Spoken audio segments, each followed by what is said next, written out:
મિત્રો, ઘણી વખત એવું બને, એક સ્કૂલ શિક્ષક તરીકે હું ખાસ એ વિનંતી કરું છું કે અમે સતત ટ્યુશન ચાલુ રાખીએ કે સ્કૂલમાં બોલાવીએ કે રજા ન આપીએ તો મિત્રો એમાં ફાયદો વાલીને છે. કેવી રીતે? કારણ કે આજે જે રાજકોટમાં ઘટના બની એવી ઘટના ત્યારે ન બને કે બાળકનું ટ્યુશન ચાલુ એટલે બાળક ત્યાં જઈ શકવાનો નથી, અથવા પરીક્ષા ચાલુ તો બાળક ત્યાં જઈ શકવાનો નથી.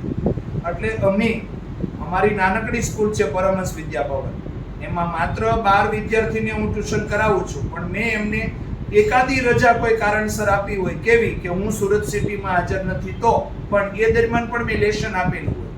એટલે એમનું 10મું મેં 19 એપ્રિલથી ચાલુ કર્યું છે તો આંગળીના વેઢે ગણી શકાય તેટલી રજાઓ જ આપી છે, અને ફાયદો વાલીને જ માત્ર મળે છે. કારણ આપણું બાળક ટ્યુશનના નામે બહાર ન જઈ શકે, કોઈ અકસ્માતનો ભોગ ન બને.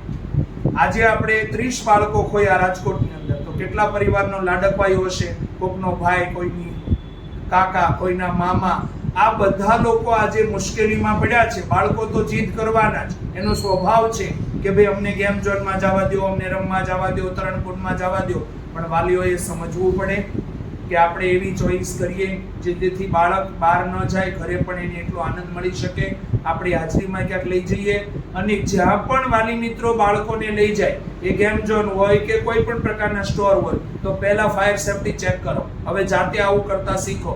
આપણે એવું નથી કહેતા રોજ આ ઘટના બની, પણ આપણા 3 હત્યાકાંડો આપણે જોયા કે આપણે ત્યાં તક્ષશિલામાં જે ઘટના બની એ જ રાજકોટમાં બની, એ જ અરણી સરોવર વડોદરામાં બની, એ જ મોરબીમાં બન્યું, છતાં આપણી આંખો નહીં ખુલે.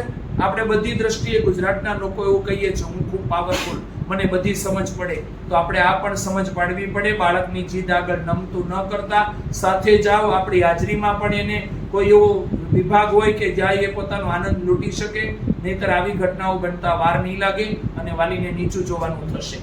આમ મારો કહેવાનો તાત્પર્ય શું છે કે મારી સ્કૂલ નાની છે, હું 10-12 લોકોને હોમ બેચની અંદર ભણાવું છું.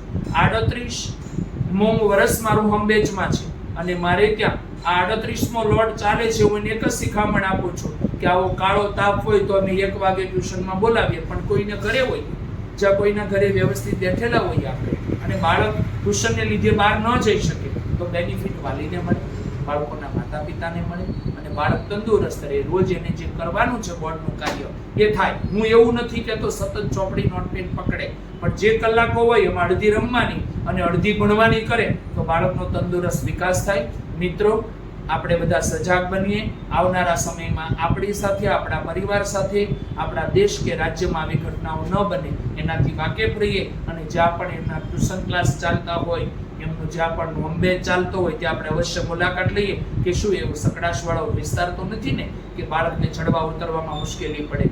ત્યારે અમારે તો માત્ર ને માત્ર, હું પોતે હોમ બેચ ચલાવું છું, અમારે 5-7 બાળકો હોય, અમે કોઈકના ઘરે હોઈએ, લગભગ આપણા ઘર આપણે સલામતીના એરિયા પર હોય, પણ ઘણા બાળકો ક્લાસીસ પર જતા હોય, ઘણા લોકોની નીચે અલગ અલગ હોટલો હોય, ઉપર ક્લાસ ચાલતો હોય, ઘણી વખત નીચે કોઈ પ્રકારની ઇલેક્ટ્રિકની દુકાનો હોય કે બીજું હોય, તો આપણે બધું ચેક કરવું પડે કે બાળક જે બિલ્ડિંગમાં જાય છે બિલ્ડિંગ ખરેખર સેફ છે કે નહીં. આ પણ જોવું બહુ જરૂરી છે. જેમ તમે શાળામાં આવો છો તો અમારે પણ સરકાર દ્વારા તપાસ થાય કે ભાઈ ફાયર સેફટી છે, ફાયર સેફટી ચાલુ છે, તો અમારે બધું બતાવવું પડે.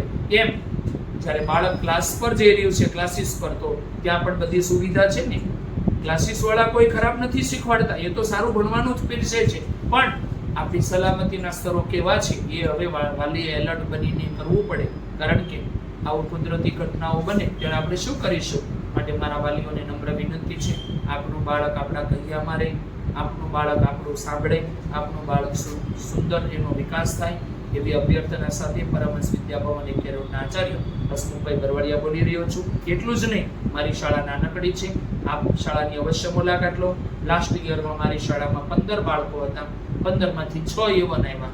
એનો અર્થ એવો, અમે એને કાંઈક આપ્યું છે, એ ગણિત શિક્ષક તરીકે મેં ઘણું બધું આપ્યું છે. તો આવી શાળાની આપણે મુલાકાત લેવી જોઈએ. ત્યાં તમારે નજીકના એરિયામાં પડતી હોય, કોઈ બાળકને એડમિશન અપાવવું હોય, કોઈની આર્થિક પરિસ્થિતિ સારી ન હોય, તો અવશ્ય મળજો. જય સચ્ચિદાનંદ.